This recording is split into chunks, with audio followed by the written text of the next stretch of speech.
na Baba yetu, tunasema asante kwa uaminifu wako, nasema asante kwa upendo wako. Asante kwa mama zetu ambao wametuleta katika ulimwengu. Hatuna maneno ama msamiati tunaweza kutumia kile ambacho tunaweza kuwashukuru hii zawadi ya mama zetu waliotuleta katika ulimwengu huu. Lakini naomba tufuate mfano wa mwanampendwa Bwana wetu Yesu Kristo aliyofanya kwa mama yake mzazi. Mtumishi wako muda huu naomba niseme machache ili kusudi ulimwengu utambue na kujua ya kwamba hakuna mfano wa mama katika dunia hii. Hivi ninaomba maneno ya kinywa changu na mawazo ya moyo wangu yapate kibali mbele zako, e Bwana, katika jina la Yesu. Naomba na watoto wazuri kabisa wa Mungu sote tuseme amina. Naomba tuketi pale. Naomba nichukue nafasi awali ya yote mshukuru sana Roho Mtakatifu kwa ajili ya waliosimama hapa siku ya leo na kutoa vile ambavyo Mungu alikuwa ameweka ndani yao. Amen. Nilikuwa nimeketi pale, ile barua ya mtoto wangu Sado, na mama ndo alikuja kuniuliza pale, baba una ubavu wa kusimama baada ya mwanao kusoma ile barua? Nikasema sina. Akasema utasimama kwa nguvu kwa sababu ni mama yako. Ile barua ya huyu kijana naomba ichapishwe rasmi. Haleluya. Iweke kwenye mitandao yote. Amen. Iweke kwenye, ikiwezekana itafutiwe ama itengenezewe, manake imetoka kwenye kitabu.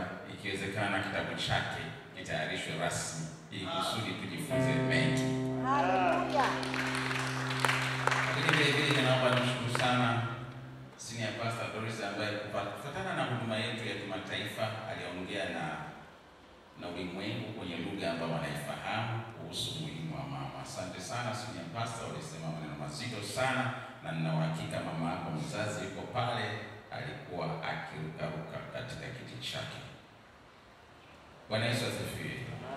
Kijana mrefu kuliko wote katika huduma hii yako sana, sababu sasa hivi wala simuoni.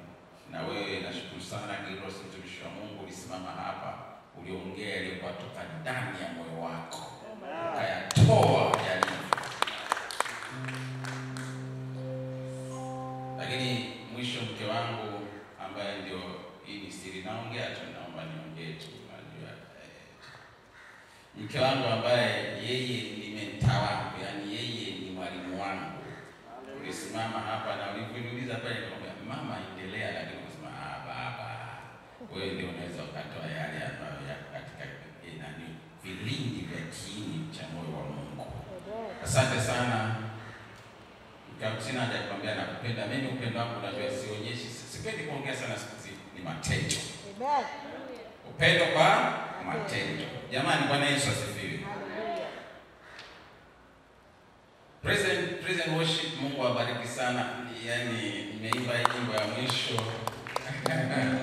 Yani nilikuwa nashindwa kusimama, nashindwa kuinuka pale.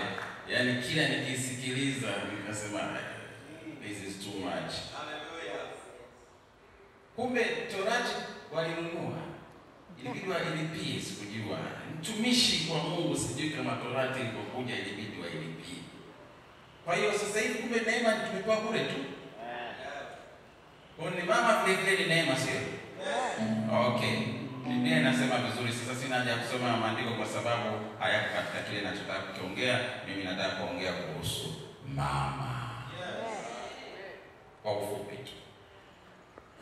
Mama.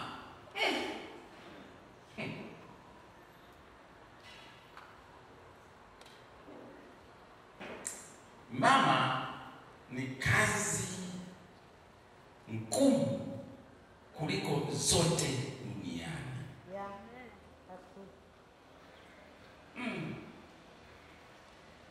Narudia tena.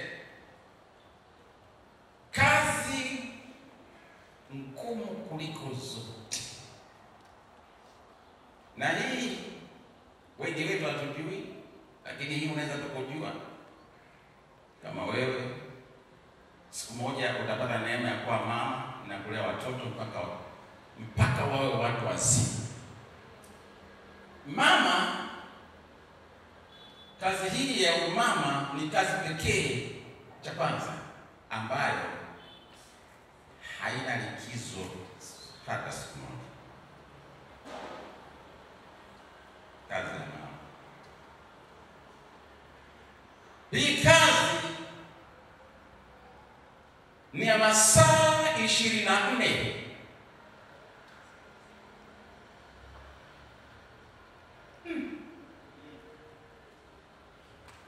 Sijui kuhusu wewe, mimi naongea kuhusu uzoefu wangu.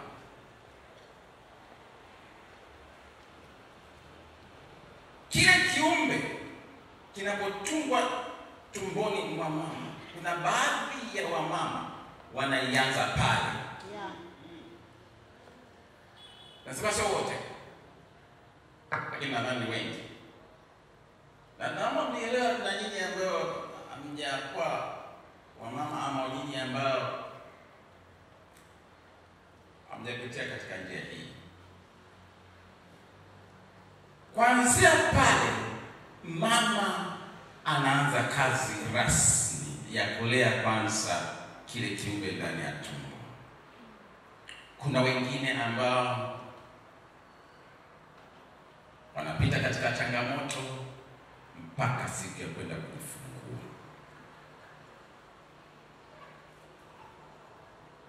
Na mama akishajifungua inaingia awamu ya pili. Hii awamu ya pili ndio baba huwa hataki. Awamu ya malezi ya kukesha usiku na mchana. Narudia tena, kukesha usiku na mchana. Mimi nazungumzia, labda ili mnielewe, nazungumzia, labda niseme nazungumzia wamama wa nguvu. Nikisema wamama wa nguvu ni wale ambao wameleta labda watoto zaidi ya 5, 6, hao ndio ninaozungumzia. Sisi kwetu tulizaliwa 9. Watoto 9. Nilipopata mtoto wa kwanza na kupata mtoto wa pili, nilikuwa nikutana na mamangu na mamkia mara tatu mpaka naanza vipi, naambia wewe tulia mama. Watoto wawili, mama alipiga watoto 9.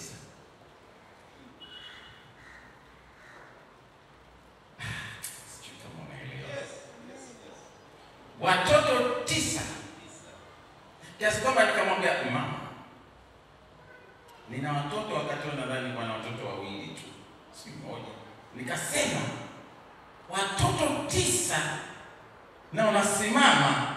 Nikasema mama, unataka nini katika maisha yako yaliyobaki ili kusudi uondoke kwa furaha? Mama akasema kitu kimoja tu, I want love from you.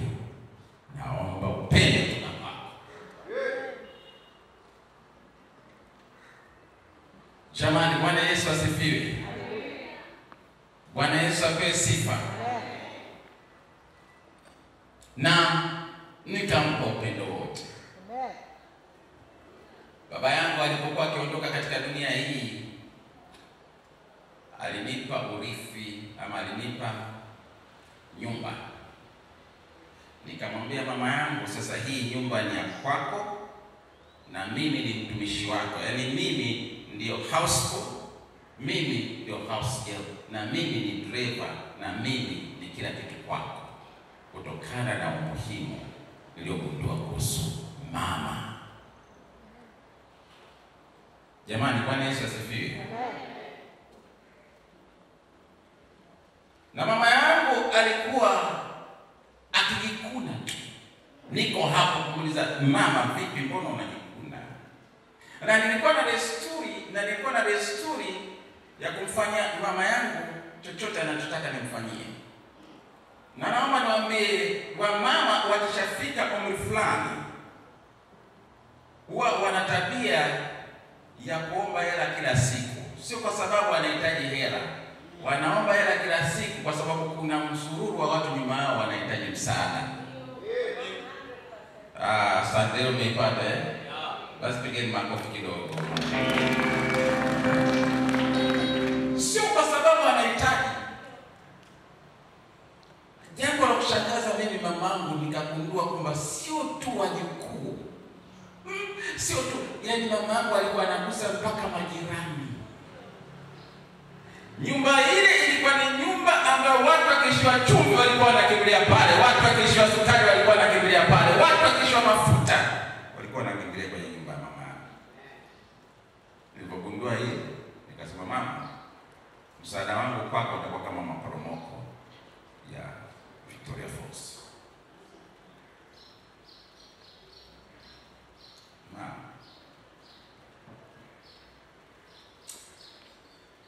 ukisoma Zaburi ya 127, Zaburi ya 127 kwenye mstari ule wa 3,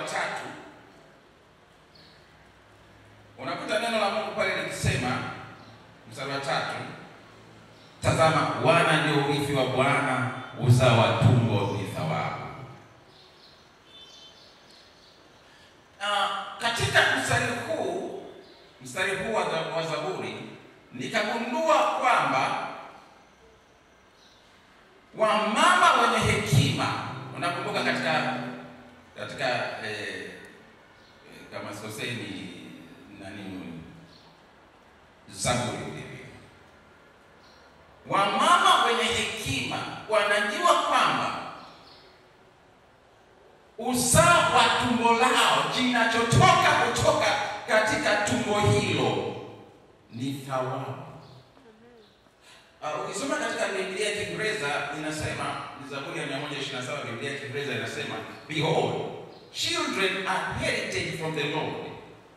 The fruit of the womb is a reward. Mama mwenye hekima anatambua, mama anayejenga nyumba yake anatambua ya kwamba kilichoko ama kinachotoka ndani ya tumbo lake ni zawadi.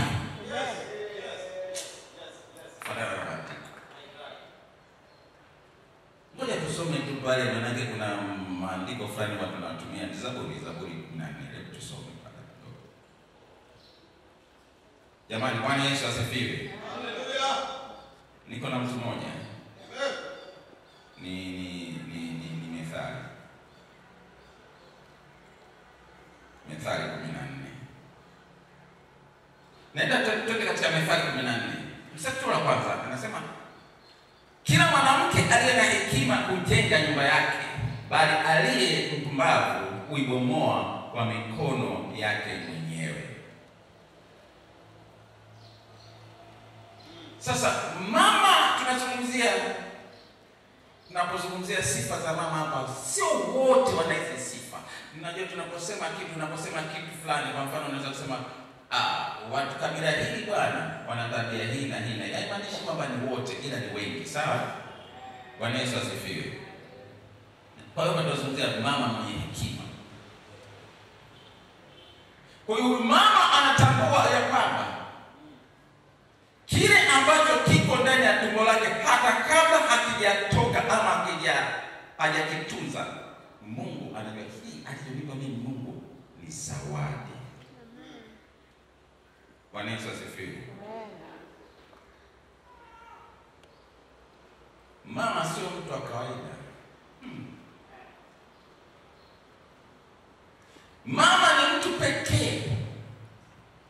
Mama ni mtu pekee duniani anayeweza kugawanya upendo wake kati ya watoto 10 na kila mtoto akawa na upendo sawa sawa na mwingine.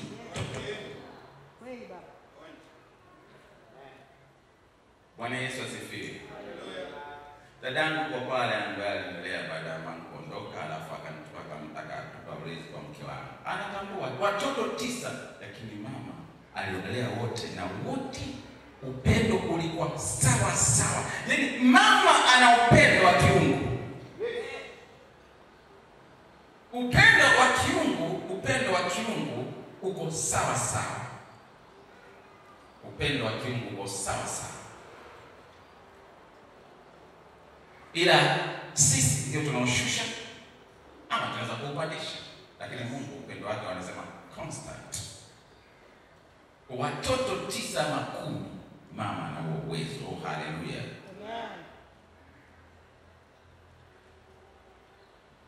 Upendo wa mama ni nishati muhimu inayomwezesha mtoto kufanya yasiyowezekana. Upendo wa mama ni nishati muhimu kufanya yasiyowezekana. Watu wengi hawajui hii, lakini wasisemi mara kwa mara. Unajua mimi mama yangu alikuwa ananiambia, mama yangu mzazi alikuwa ananiambia, anasema, mwanangu, una uwezo. Nyakati hizo nilikuwa duniani nafanya biashara, nilikuwa nafanya biashara mzuri tu. Akasema una uwezo. Fuata nyayo za dada yako. Yaani dada yangu ndio huyo hapa. Fuata nyayo za dada yako. Nyayo za kumcha Mungu. Wakati huo dada yetu alikuwa ameokoka na sisi kusema kweli tulikuwa tumemchukia, na dada samani, ninasema tu maneno. Tulimchukia kwa sababu aliokoka. Kwa hiyo akija nyumbani, akiingia mlango wa mbele tunajibulia mlango wa nyuma. Akasema fuata nyayo za huyu dada yako. Ninaweza nikasema yeye ndiye alinisukuma katika wokovu, na leo mimi naitwa mtumishi wa Mungu Reverend Edward Amuri. Haleluya.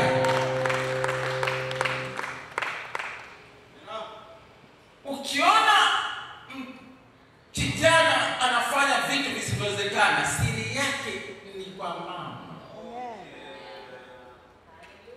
Nirudie tena.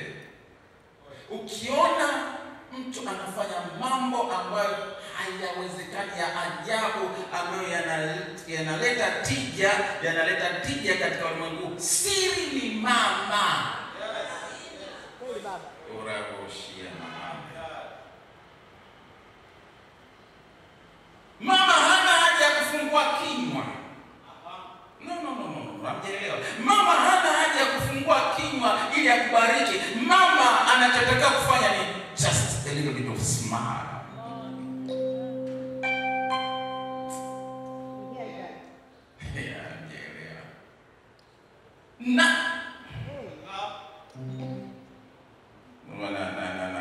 Narudia mstari. Mama mkiwaka anapenda kuambia watoto wangu 9 months in my womb. Hivi ukijiuliza unaweza kumlipa nini mama yako? Hivi ukikaa na kujiuliza mama yako unaweza ukamlipa nini? Mama yako hata kama utampa dunia yote, mama yako hata kama utampa fedha zote za dunia hii, bado hujaweza kumlipa hata ile 1,000 ambayo alichukua ili kusudi kuleta katika dunia hii. Anaambia tuta 9 months in my womb.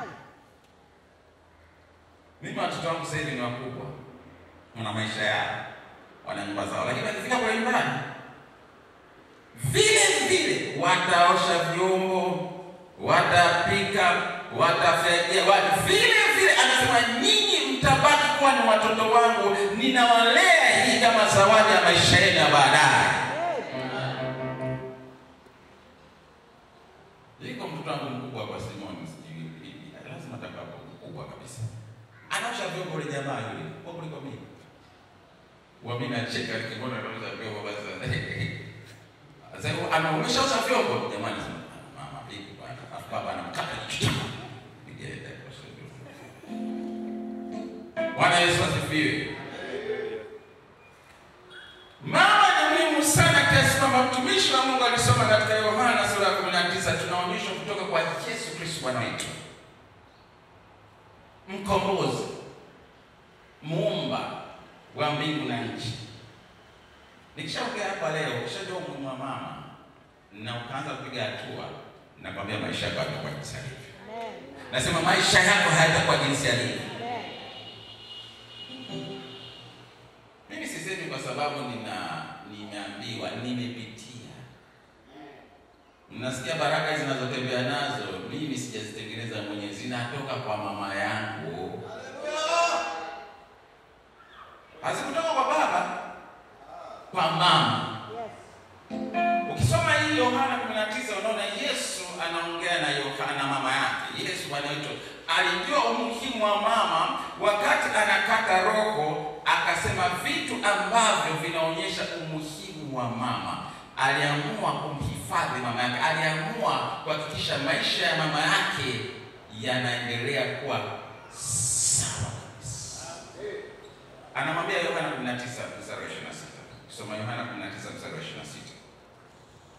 Basi Yesu alipomwona mama yake na yule mwanafunzi aliyempenda amesimama karibu, alimwambia mama yake, mama, tazama mwanao. Kisha akamwambia yule mwanafunzi, tazama mama yako. Akamsa ile mwanafunzi yule akamchukua nyumbani kwake. Bwana Yesu kujua umuhimu wa mama,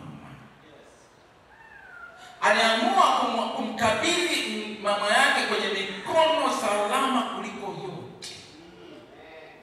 Kwa nani? Mwanafunzi ambaye alimpenda. Hii wanaposema Yesu alimpenda Yohana kuliko wote, haimaanishi hivi. Inamaanisha kwamba Yohana alimpenda Bwana Yesu kupita kiasi. Na Mungu kimpenda, pendo lake linajidhihirisha katika maisha yako. Upendo ule wa Yesu Bwana wetu kujidhihirisha kwa Yohana. Kumbuka Yohana alikuwa bado kijana mdogo. Unaona? Yes. Lakini tunaona umuhimu.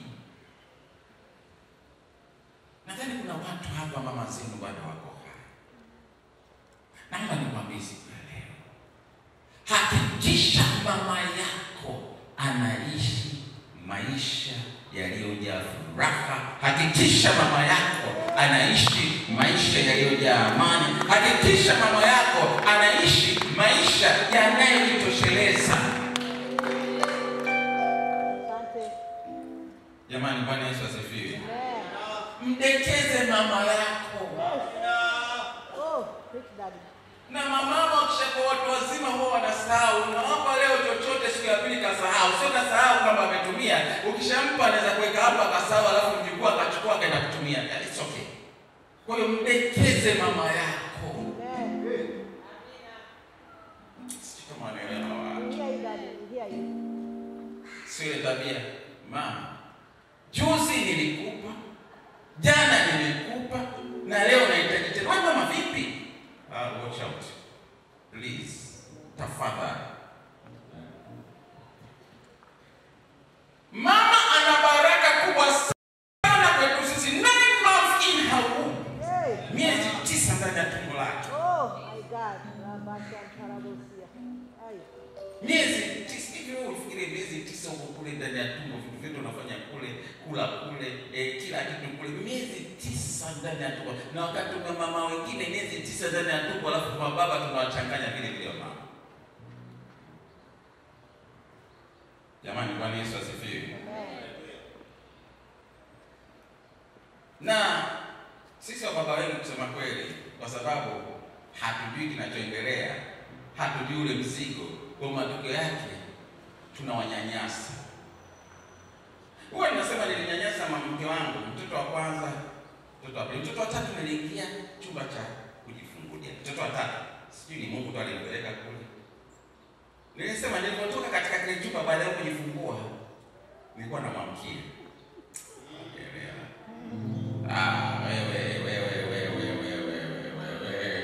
Nikamuuliza, kuna umuhimu wako? Maana kabla hapo najidai, lazima nimpige mama yangu alileta duniani watoto 9, mimi nataka kupiga watoto 10, nikiwezekana niweke timu kabisa watoto 11. Yule mtoto wa tatu nikamwambia, hii sio kazi yako kujaza ulimwengu, wacha wengine wasaidie. Piga makofi kwa Bwana Yesu. Na mke wako akija kujifungua, ingia kule leba. Peleke mtoto hospitali za private, wanaruhusu. Ingia na wewe ukae pale uone cha moto. Hii mambo hii ya kuambia unamwacha pale kwa daktari alafu unaenda kazini, acheni haya mambo jamani wa baba, acheni haya mambo. Unaacha tu pale alafu unaenda zako kazini, alafu unasubiri simu ipigwe, unafikiri yule mama ameenda kujisaidia haja ndogo. Acha hiki kitu. Yule mama anaenda kufa pale kwa muda. Yeah. My God.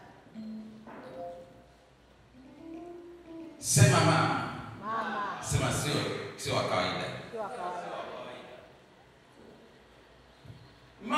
mama. Kuna mama wamebeba watoto wao. Mama anabeba mtoto, mama anabeba mtoto kwa muda mfupi, anabeba mtoto mkononi kwa muda mfupi. Lakini mama huyo humbeba mtoto huyo boni mwake milele. Yes. Yeah. Mtoto kwa mama atabakia mtoto. Yes. Mtoto kwa mama hakui. Yes. Anambeba moyoni mwake milele. Mama ni mtu pekee anaweza kuelewa lugha ya mtoto. Mtoto ambaye hawezi kuongea, mama anamwelewa vizuri sana. Tena anamtona wanaongea alafu anagonga tena. Mtoto ambaye wewe baba unaelewa, unasema hivi mnaongea nini? Mama anamuelewa. Maana usiku yuko naye, mchana yuko naye. Na ananyonyesha. Na mama ukiona mama ameleta watoto wa kiume duniani, ongeza shikamoo. Watoto wa kiume wana desturi wakinyonya nani maziwa ya mama, wanakata zetu. Alafu wanakula. Mtoto anakula hana meno anatafuna. Oh mama maja, poleni sana.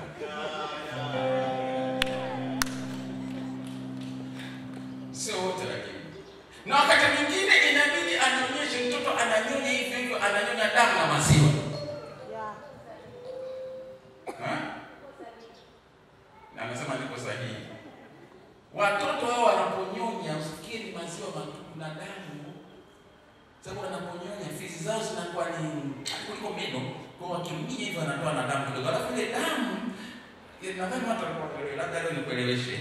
Damu, ile damu mtoto kwa nini anang'ata lile ziwa itoke damu? Damu ni sawa sawa na chumvi. Kwa ni kama chakula ambacho kimetiwa chumvi kinakuwa na ladha zaidi. Kwa maziwa yanakuwa na ladha zaidi, yanakuwa na damu kidogo. Walikuwa wale, hiyo ndio siri. Sasa kuna mtoto ananiumiza, anataka hiyo ladha ya damu. Bwana Yesu asifiwe. Na ile damu ndio inampa muunganiko zaidi na mama na mtoto. Jamani, Bwana Yesu asifiwe.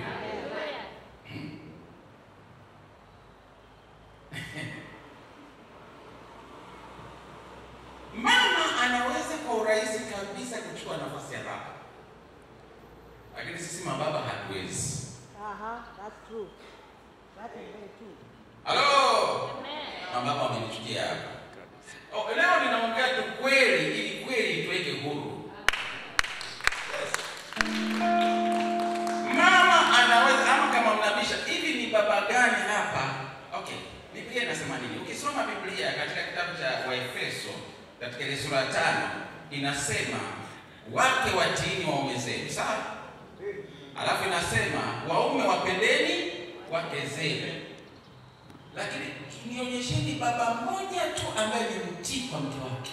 Nionyesheni kama yuko hapa ama yuko kule Afrika Kusini.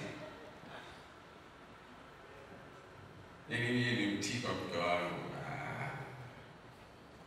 Nionyeshe baba mmoja ambaye anashuka kwa mke wake. Yaani baba hata kama hana kitu. Yaani wewe baba hata kama hana kitu na mwanamke ni rais wa nchi, bado baba akubali kutii. Lakini mama ana uwezo wa kumpenda huyo baba kupita upeo. Kwa mama anaweza kuchukua nafasi ya mume wake ya baba, lakini baba hawezi. Na ukiona baba anatii, ujue baba huyo ana ugonjwa wa akili.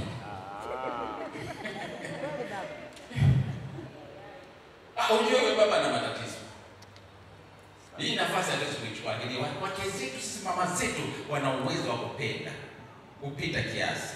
Na ndio maana nasema mama ana uwezo wa kuchukua nafasi ya baba, lakini baba hatuwezi na hatutoweza mpaka unyakuo uje.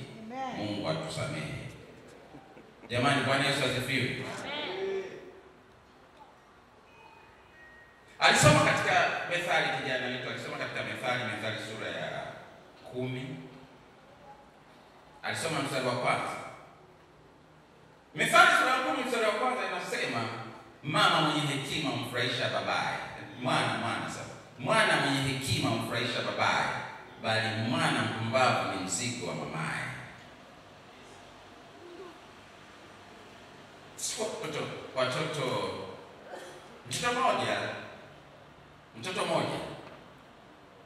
Bwana Yesu asifiwe.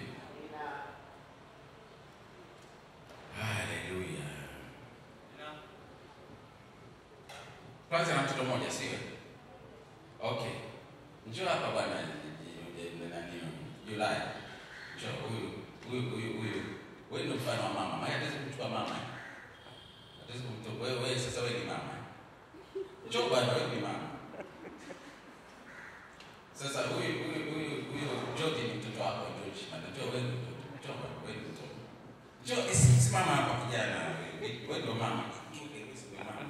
Sasa huyu ndio mtoto ambaye mtoto huyu haeleweki, ambaye ni mzigo. Sasa wewe bwana mkiwa hapo hapenda afimpende.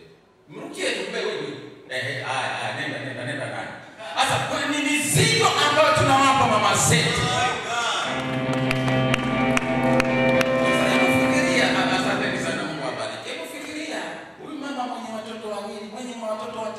Huyu mama mwenye watoto wanne, huyu mama mwenye watoto watatu. Na ndio maana mama katika ulimwengu wa kiroho wana viongo vya kiroho. Kadiri tunavyokuwa mizigo kwa mama zetu, tunawafanya mama zetu wateseke na wawe na hitilafu katika uti wao wa mgongo. Yaani hiyo ni mtoto mmoja tu. Unasema lakini mdogo, mtoto yeyote unaona hata mtoto yule mama amemshika mtoto mdogo kabisa. Mtoto yeyote, tena mtoto mdogo ndio mzigo mkubwa kuliko mkubwa. Jamani huyo anaitwa nani? Mama. Oh haleluya.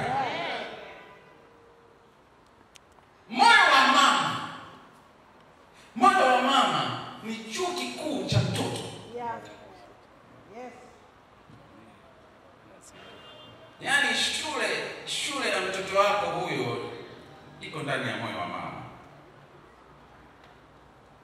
Moyo wa mama ni chumba cha shule cha mtoto. Moyo wa mama ni moyo ambao ndani yake una mizigo mikubwa, machungu. Bwana Yesu asifiwe. Mahangaiko vyote viko ndani ya mama. Na mama siku zote mizigo yao sio ya kwao wenye, mizigo yao kwanza ni watoto, alafu ndugu, alafu jamaa. Jamani kusema moyo wa mama ni moyo ambao ni chumba cha shule cha mtoto. Alisoma kijana katika Methali 22:6. Katika Methali 22:6 anasema mlee mtoto katika njia impasayo, naye hataiacha hata atakapokuwa mzee. Bwana Yesu asifiwe. Malezi yanatoka kwa mama. Ndio maana anaitwa mama. Mzazi lazima awe mlezi. Mama huyu mzazi lazima ajue jinsi ya kulea. Leo hii dunia imejaa mapooza kwa sababu nini? Kwa sababu wa mama wengi hawachukua nafasi zao. Kama mama inabidi kuchukua nafasi yako ili kusudi tusije tukazidi kuleta mapooza katika dunia hii. Jamani Bwana Yesu asifiwe. Mama zetu waliotuleta duniani, sijui kusimama hapo. Mama zetu hawa, mama ni manabii. Mama ni watu wanaoweza kuona yajayo. Mama anaweza akamwona mtoto wake katika nafasi fulani hata kabla mtoto wake hajafika katika nafasi ile. Mwisho kuna mama anamwita mtoto wake Mikey. Alafu unashangaa, wewe unamwita King wewe? Mikey. My hero. My great mom. Wewe unashangaa kusikia? Mwingine anasema my president. Mama wanaona kama mtoto huyu anaenda kwa rais, mtoto huyu anaenda kwa mfalme, mtoto huyu anaenda kwa kiongozi, mtoto huyu anaenda kwa mtumishi, mtoto huyu anaenda kwa kitu kikubwa. Mama wanaona.